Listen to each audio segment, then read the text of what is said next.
Bekir Bey'e hoş geldin. Alo. Hoş buldun. Sağ ol Mahmut Bey. İyi akşamlar. İyi yayınlar. Çok teşekkür ederim. Herhalde yayında bir sorun mu olacak? Alo. İnşallah işte bakalım. Evet. Bekir Bey, şimdi seninle 100 program yaptık. Kormişkan Okulu. Bu Kormişkan'ın biliyorsun Şimdi uzun bir sesimi alıyorsun. Alo. Alo. alıyorum, kesinti alıyorum. Tam alamıyorum. Efendim Ha. Mahmut Bey.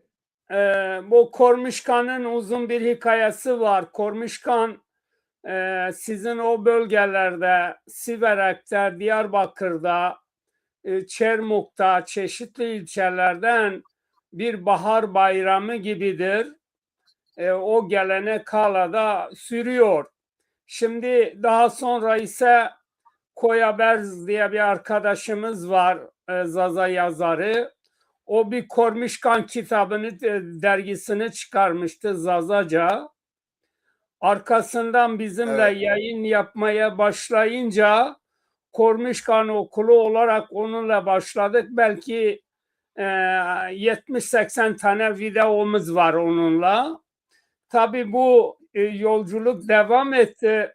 Siz de bu Kormişkan'ı iyicene geliştirdiniz. Bu güzergahta yürümeniz gerçekten bize mutluluk veriyor, bize güç kuvvet veriyor. Yani Kormişkan, bilmiyorum, siz Kormişkan'ı yapıyor musunuz? Yok hocam. Ha, Bizde yani yok. sen duydun mu duymadın mı Kormişkan diye baharda bir eğlence oluyor. Herkes yiyeceğini alıyorlar.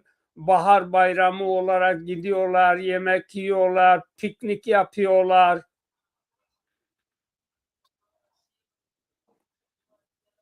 Evet, sesim herhalde iyi Hocam gidiyor. ses kesiliyor. Ben diğer internete mi geçeyim? Ben bu ceptir kesiyor. Sesini alamıyorum.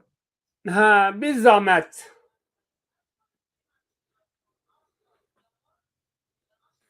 Bu do Evet, burada ses güzel gelmiyor. Sana yeni bir link atayım ben.